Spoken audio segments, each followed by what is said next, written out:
A Arquidiocese de Belo Horizonte lança a campanha da Fraternidade 2020. Brasil é o primeiro país da América Latina a confirmar um caso de coronavírus. E ainda as dicas de cultura para o fim de semana. Hoje é quinta-feira, dia 27 de fevereiro, e o Horizonte Notícia já está no ar.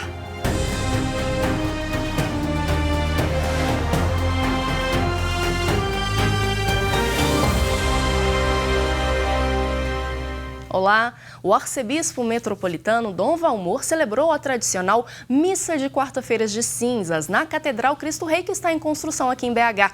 O momento marcou também a abertura da campanha da Fraternidade 2020, que este ano traz como tema Fraternidade, Vida, Dom e Compromisso. A celebração da Quarta-feira de Cinzas marca o início da Quaresma.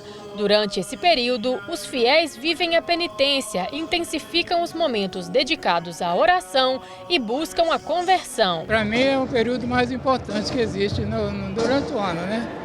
É um período que a gente tem muita reflexão, né? Procurar fazer coisas melhores do que a gente faz durante o ano todo. Com o tema Fraternidade e Vida, Dom e Compromisso, a campanha da Fraternidade 2020 foi lançada na celebração da Quarta-feira de Cinzas.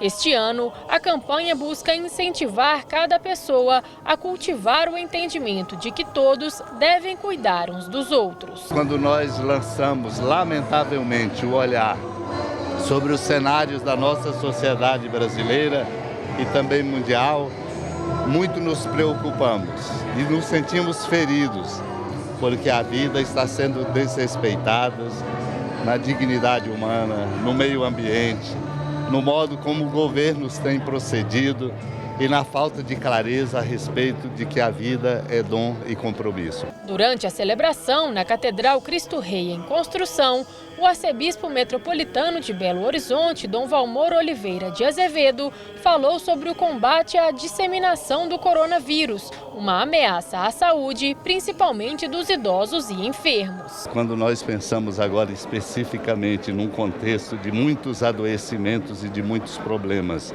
o coronavírus, nós fazemos recomendações para que nas celebrações se evite, por exemplo, dar as mãos na oração do Pai Nosso, a comunhão na boca ou certos outros gestos como o abraço da paz, fortalecendo tudo isso no sentido de espiritualidade, mas nos precavendo como é importante o grande cuidado para que nós não contribuamos por falta de precaução com disseminação de vírus, e isso é importante. Não apenas nesses gestos, mas sobretudo em algo muito mais amplo para que a vida seja promovida e bem defendida. Ainda nesta edição, mais detalhes sobre o primeiro caso de coronavírus registrado no país. E a Catedral Cristo Rei, que está em construção, também foi o local escolhido para a festa da Sagrada Face. Esse foi o terceiro encontro do apostolado, um momento de comunhão e muita devoção.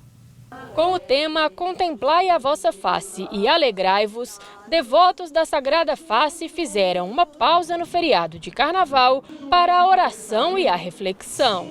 Nós aprendemos com Dom Serafim, com Dom Roque, que foram nossos coordenadores espirituais, diretores espirituais, que não haja uma só lágrima no rosto de uma pessoa em que não haja perto um membro do apostolado da Sagrada Face para secá-las. A festa da Sagrada Face de Nosso Senhor Jesus Cristo é inspirada nas revelações da irmã Maria Pierina Micheli em 1937 na Itália. A data da festa foi instituída em 1959 com a aprovação para ser comemorada na terça-feira de Carnaval. Nós resolvemos, como ideia de grupo, que seria aqui justamente para mostrar também aos belo-horizontinos que nós temos essa catedral que está sendo construída para receber a todos os grupos. A imagem da Sagrada Face remete à devoção instituída por Jesus no dia da sua morte, quando milagrosamente teve o rosto reproduzido no sudário da Verônica. A Sagrada Face é uma espiritualidade da identidade do rosto de Cristo no nosso rosto. Face, algo carinhoso, afetuoso que nós vamos buscar diante de tanta violência, indiferença, buscar essa sagrada face profundamente dentro de nós e para fora de nós. E olha que curioso, uma violinista ajudou os médicos a não danificarem uma importante zona do seu cérebro durante uma cirurgia. A maneira encontrada, ela permaneceu tocando seu instrumento enquanto os médicos realizavam a operação para extrair um tumor. Confira. A britânica Dagmar Turner tocou violino durante uma operação para extrair um tumor de seu cérebro. Os cirurgiões desenvolveram uma técnica que lhes permitiu verificar em tempo real que as áreas do cérebro responsáveis pelo movimento das mãos não foram afetadas durante este delicado procedimento cirúrgico. A integrante da Orquestra Sinfônica da Ilha de Wight, sul da Inglaterra, foi diagnosticada com um tumor cerebral de crescimento lento em 2013. A ideia de fazê-la tocar seu instrumento, despertando-a da anestesia no meio da operação, teve como objetivo proteger células importantes situadas no lóbulo frontal direito de seu cérebro em particular. Localizada ao lado do setor operado, essa zona controla, entre outras coisas, a mão esquerda, essencial para tocar seu instrumento. Segundo o cirurgião-chefe na operação, 90% do tumor foi retirado. O Ministério da Saúde confirmou o diagnóstico de coronavírus em um paciente brasileiro residente em São Paulo, que se tornou o primeiro caso da doença na América Latina. O Ministério da Saúde confirmou que um brasileiro foi infectado pelo novo coronavírus. O diagnóstico inicial foi confirmado pelo ministro Luiz Henrique Mandetta em entrevista coletiva em Brasília. Com isso, quando ele confirma positivo, ali naquele momento a gente faz a contraprova por segurança e controle. Mas dali daquele momento nós já disparamos as medidas, assumindo o caso já como um caso, na prática, de atenção à saúde, já como uma prática de cuidado intensivo dele e dos seus contactantes. O paciente de 61 anos havia retornado em 21 de fevereiro da região de Lombardia, norte da Itália. A região registrou a maioria dos casos de infecção no país europeu. Este é o primeiro caso da doença na América Latina. Durante a tradicional audiência de quarta-feira, o Papa Francisco manifestou solidariedade a todas as pessoas infectadas com o novo coronavírus e aos profissionais da área da saúde que atendem os pacientes.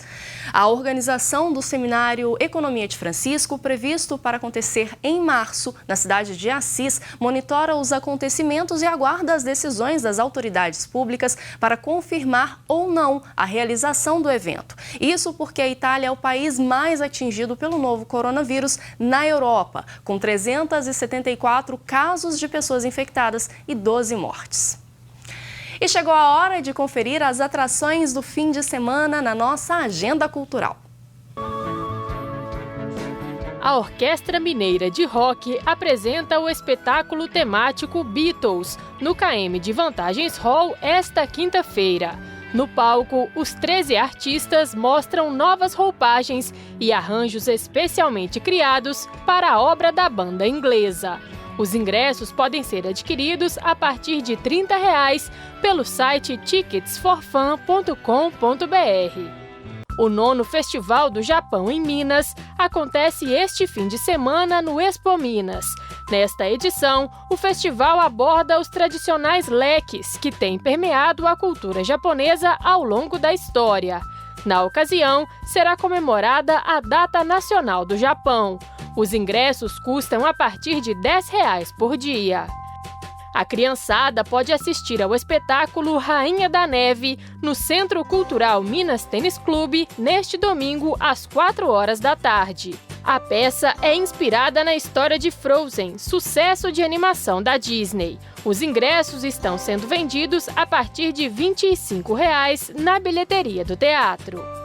O Teatro do Centro Cultural Banco do Brasil recebe o espetáculo Eu de Você, de Denise Fraga, de 6 a 22 de março.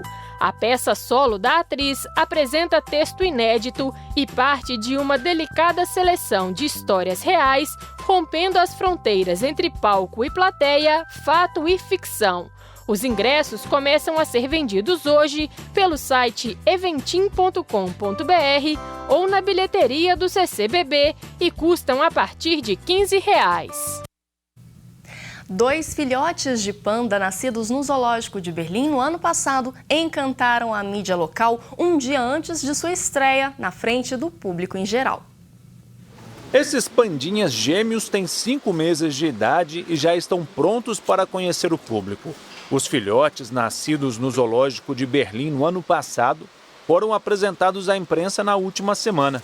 Men Xiang e Men Yuan pareceram bem à vontade diante das câmeras.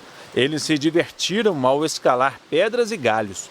Os animais foram os primeiros pandas a nascerem em um zoológico alemão. O zoológico espera um aumento no número de visitantes quando eles forem expostos ao público. Em 2017, os pais dos gêmeos, Meng Meng e Yang Qing, chegaram a Berlim.